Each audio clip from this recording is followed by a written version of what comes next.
गुरु बहना एवं गुरु भाई, मैं आज एक गुरुवार का व्रत का कथा कहती हूँ। और कथा को आप लोग पूरी सुनिए, अधूरी मत सुनिए। गुरु बहना गुरु भाई, ये मेरे तरफ से विनती है। और मैं आपको कथा सुनाती हूँ, कथा को कम से कम पूरी सुनिए, तभी आप लोग जान पाइएगा कि कथा में क्या रहस्य है और कथा करने का क्या फल है और कथा सुनने का क्या फल है। गुरु भाई एवं बहना, ये मत सोचना कि सुनाने वाला का ही खाली फल है, सुनने वाला का ही फल होता है और मोक्ष की प्राप्ति हो जाती है। ऐसा वृत्तांत में लिखा है, ऐसे लिखा है किताबों में, ग्रंथों में, वो लिखा हुआ मैं बता रही हूँ कि आपको सुनने से ही आपको सारे कष्ट दूर हो जाएगा।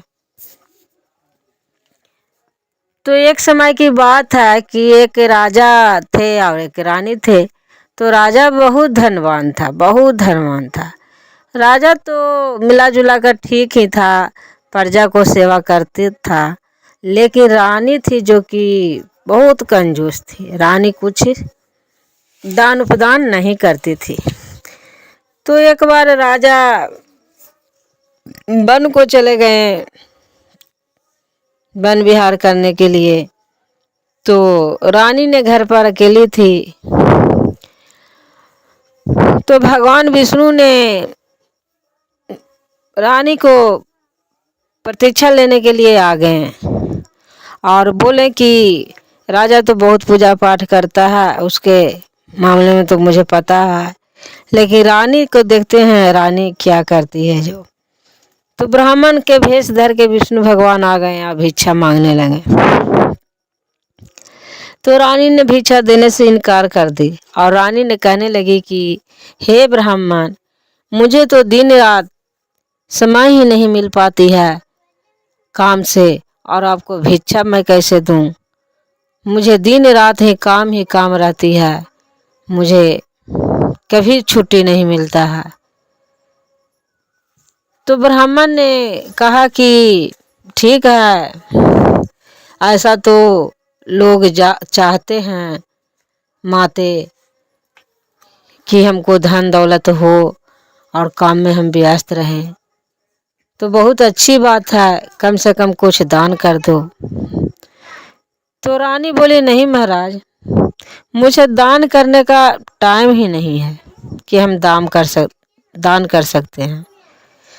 मुझे एक पल भी समय नहीं मिल पाता है काम से, इतना मेरा ही धन दौलत, इतना सब कुछ सब पूर्ण है कि मुझे काम ही काम नजर आता है।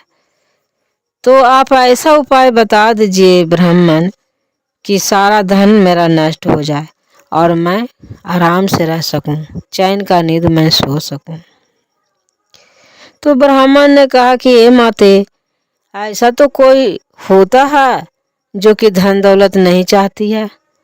ऐसा तो आज तक हम इतना भिक्षा मांगे हैं, कोई ऐसा नहीं है जो कि धन दौलत नहीं चाहती है। और तुमको तो भगवान ने धन दौलत दिया है, तो फिर भी तुम धन नष्ट करने के लिए क्यों बोलती हो? तो रानी ने बोली कि हे ब्राह्मण, मैं बहुत तंग आ गई हूँ, बहुत तंग आ गई हूँ, इतना काम से व्यस्त मैं रहती हूँ, मुझे ये धन दौलत नहीं चाहिए, मुझे चैन का नींद ही चाहिए, मैं आराम से सो सकूं। तब ब्राह्मण ने कहा कि हे रानी, जब तुम ऐसा ही चाहती हो तो ठीक है, वैसा ही करना, तुम्हारा एक उपाय बताती हूँ। तो रानी बोली कि बताइए। ठीक है, मैं उपाय को सुनूंगी और आपको कहा गया उपाय को मैं करूंगी। तो ब्राह्मण ने बताने लगे, बोले कि जे तुम हर वीरवार को घर को अपने देहरी को गोबर से निपना और हर वीरवार को अपने माथा मिट्टी से लगाकर धोना, और राजा को कहना कि बाल हजामत दाढ़ी सब बनवा ले, कपड़ा धोबी के यहाँ धुलने के लिए दे देना। अगर तुम ऐसा 7 वीरवार करती हो तो तुम्हारा सारा धन नष्ट हो जाएगा। तो रानी बोली कि ठीक है ब्राह्मण, बहुत अच्छा है, आप उपाय बताएं और मैं उपाय ऐसा करूंगी। तो ब्राह्मण तो खुद विष्णु भगवान थे, वो कहकर अंतर्धारण हो गए। और रानी ने वैसा ही ब्राह्मण के किया हुआ उपाय किया और 3 वीरवार ही बीता कि उसका सारा धन रानी को नष्ट हो गई। ऐसा हो गया कि रानी के घर में खाने के लिए लाल पड़ गए, न कुछ खाने का रहे, न अन्न मिले, न पानी मिले। तो रानी का दिल फिर व्याकुल हो गई और रानी सोचने लगी कि अब क्या करें, हम तो ब्राह्मण से ऐसा मांग लिए और मेरा घर में अब कुछ खाने को भी नहीं मिलता है, अब हम क्या करें। तो रानी ने के दासी जो था, नौकर चौकर, राजा रानी तो थे तो नौकर चौकर रखता था, तो दासी जो था रानी के, वो दासी को रानी ने बोली कि बगल में मेरा एक बहन रहती है, बगल के गांव में, और मेरी बहन बहुत अमीर है, उसके पास सारी चीज़ है, और तुम उसके पास जाओ और जाकर तुम ये कहना कि मेरी बहन को कि कुछ अनाज बेझर कुछ मांगी है, कुछ दिन के लिए अगर दे देती है तो हम लोग का सहायता हो जाएगी, कुछ दिन खाने के लिए हो जाएगा। तो रानी का दासी बात को सुनकर गया रानी के बहन के पास, और रानी का बहन उस समय वीरवार का व्रत की हुई थी।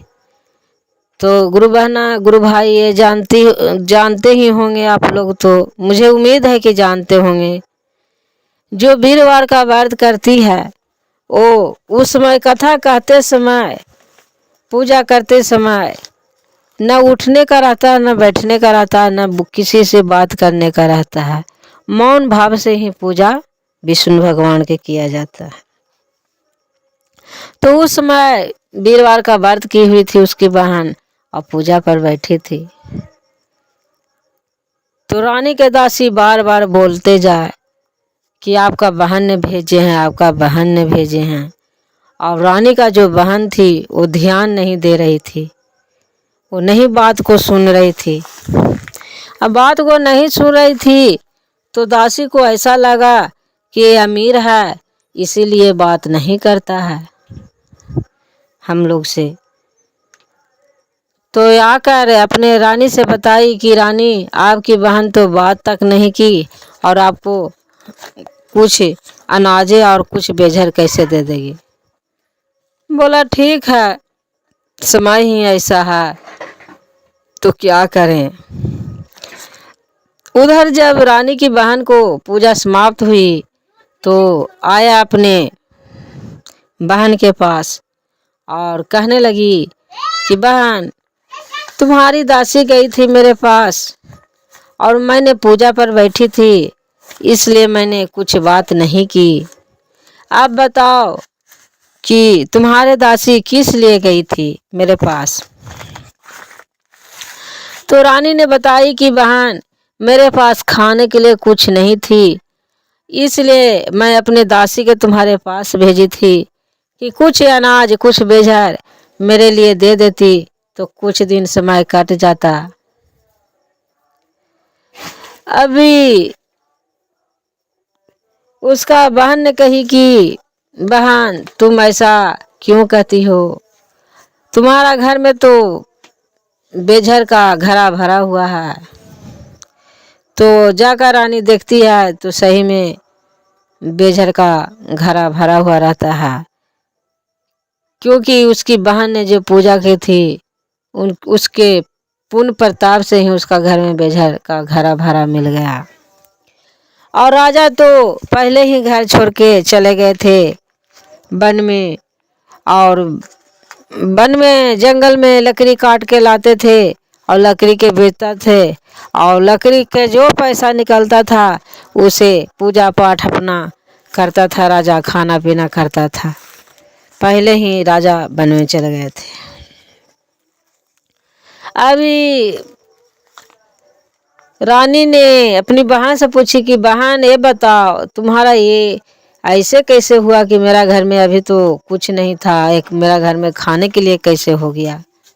तो बहन ने बताई कि बहन ये हम वीरवार का हम व्रत करते हैं और हम लोग इसी कारण भगवान विष्णु भगवान खुद ही ये सब कुछ देते हैं।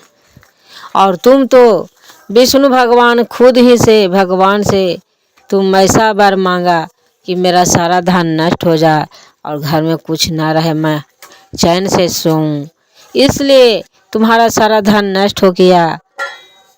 बहन अब तुम भगवान विष्णु से क्षमा मांगो और वीरवार का व्रत करो और कहो कि भगवान मेरे गलती का माफ़ कर दीजिए और मेरा सारा धन वापस कर दीजिए।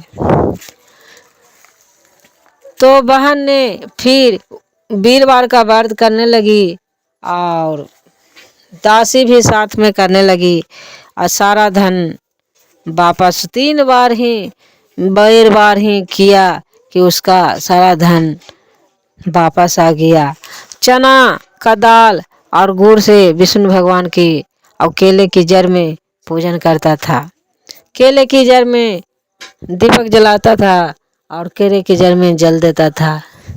तो गुरु बहना गुरु भाई ऐसा ही करने से सारा धन उसको रानी को फिर वापस आ गया। और फिर राजा को याद करने लगा रानी ने कि पता ना राजा कैसे वन में भटक रहे होंगे और किस हाल में होंगे, मेरा तो सारा धन फिर वापस आ गया, मैं आराम से हूँ।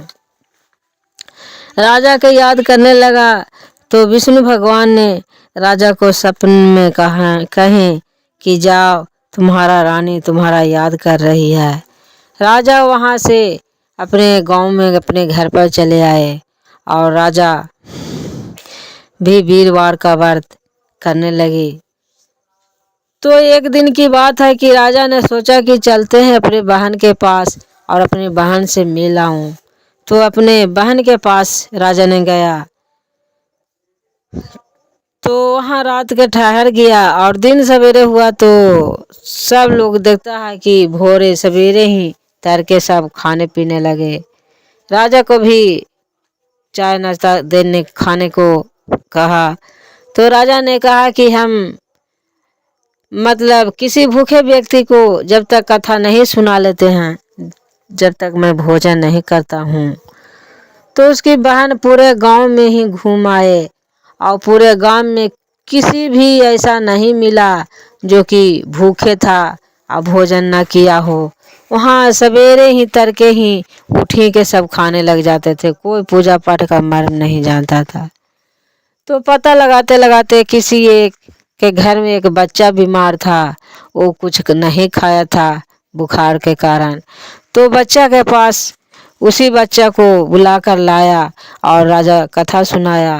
राजा के कथा करने से वो बच्चा ठीक हो गया। उसी दिन से उस गांव में भी सब व्रत करने लगा और राजा को जय जयकार करने लगा। प्रेम से बोलो विष्णु भगवान की जय, सच्चे दरबार की जय।